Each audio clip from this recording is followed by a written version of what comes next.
If you can hang a picture, you can hang your vertical cellular shades in no time. Today, I'm going to show you just how easy it is. Grab these simple tools and let's get started. Depending on the shade you ordered, the pieces or parts you have may be a little different, but that's okay. You'll follow basically the same steps I'll go through here to hang them. Just be sure to check the instructions that came with your product before you start. I'm installing a left stack vertical cellular shade as an outside mount. If your shade stacks on the right, the installation will be the same, but mirrored. If you're using extension brackets, the first step is to combine each mounting bracket with an extension bracket. Use a flathead screwdriver to tighten the screw and nut together.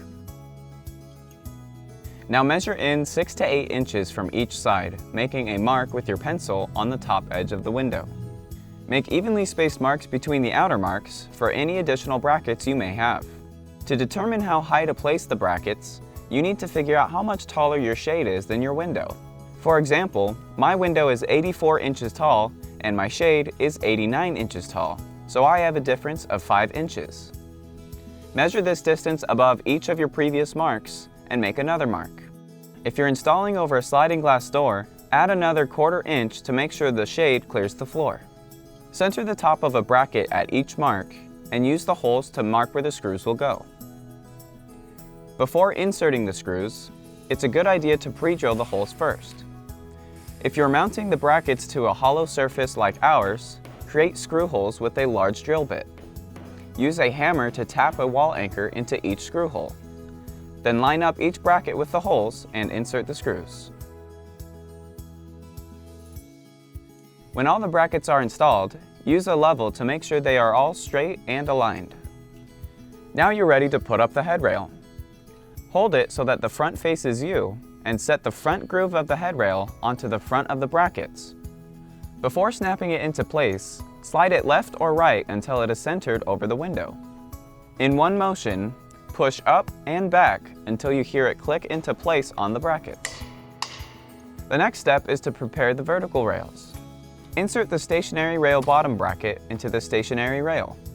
Leave about a 1/4 inch of the bottom bracket exposed. Next, slide the moving rail bracket into the top of the moving rail. Insert the snap pin through both the rail and the bracket to lock them together. With the vertical rails now ready, use your Phillips screwdriver to remove the left end plate. Carry the vertical rails and fabric as one unit to the window or door. Notice in the headrail there are 2 channels, a front channel and a rear channel. Slide the wheels of the moving rail into the rear channel and slide the wheels of the fabric clips into the front channel. The top stationary rail bracket has 2 slots that grip the rear channel of the headrail. Position the slots onto the rear channel as shown, then twist the rail 90 degrees to lock it into place. To make sure it's flush with the end of the headrail, place the tip of a flathead screwdriver against the top of the bracket and gently tap it with your hammer. Replace the left end plate when both vertical rails are attached to the headrail. Locate the cord coming from the top of the moving rail and unwind the cord from the end plate.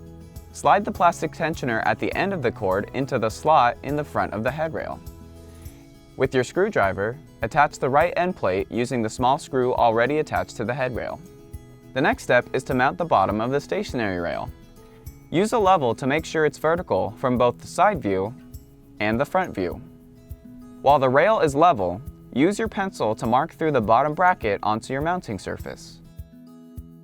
If you used extension brackets for the headrail, you'll need to use one here too.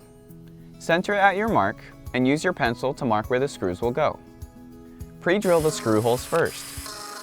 Place a small bolt upwards where your rail will be set and then secure the extension bracket to the wall with 2 screws.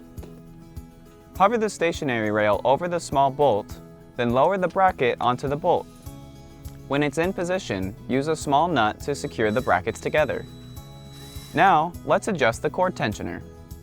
Pull on the end of the cord until the slip knot is released. Continue to pull the cord through the tensioner until tension is created. Then retie the knot and clip any excess cord with your scissors. The moving rail should slide easily, yet there should be enough tension to hold the shade in place at any position. If the rail does not move smoothly, decrease the tension by sliding the tensioner toward the end plate on the moving side of the headrail. If the moving rail isn't staying in place, increase the tension by sliding the tensioner away from the end plate until the moving rail holds its position but still moves easily when opening and closing the blind. Check the vertical alignment of the moving rail. If the rail is not perfectly vertical, adjust the lever on the moving rail bracket with a Phillips head screwdriver.